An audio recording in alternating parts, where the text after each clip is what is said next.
When putting together a film, you should consider your ability to control the position, size, and orientation of every clip or image in your sequence. Once you have a clip in your timeline, click on your View Modes button in the canvas window. Set the mode to Image and Wireframe.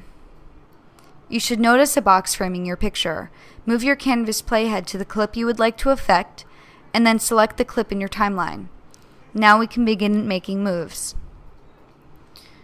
We often need to shrink or grow our clips to make sure we are getting the important information on the screen. To control the scale, grab the corner of the wireframe and drag in to shrink and out to grow. You will find a need to reposition your clip as well. To control the position, grab the image and drag it around the canvas window. The last type of movement is the least common, but you may find a need to use it. To rotate your clip, move your mouse over one of the wireframe's edges until you see a curved arrow appear. Then click and drag your mouse left and right to start spinning.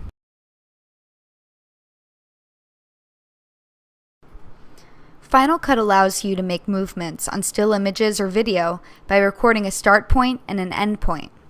These points are called keyframes. In order to better familiarize ourselves with the keyframe process, let's work through an example. Here we have a still image of the Earth. Select the Image and Wireframe option from the canvas's View Modes menu. Then move the canvas playhead to where we would like our movement to start and push the Add Motion keyframe button. Notice that the wireframe turns green. Final Cut now knows that this is where we would like our movement to begin. With our keyframe in place, let's place the image in our desired starting position. Now, we can move the canvas playhead to where we would like our movement to end and click the Add Motion keyframe button before making our changes. The wireframe once again turns green. Reposition your clip to how you would like to see the movement end.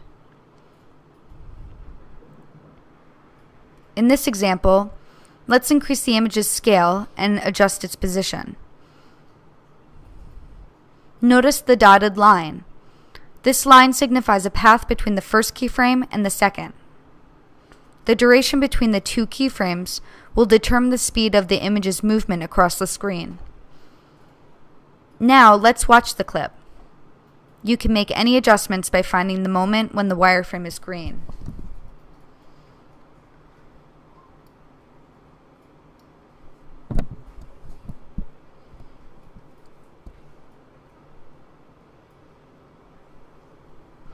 For two different visual representations of your keyframing, you can either click on the Motion tab of your viewer,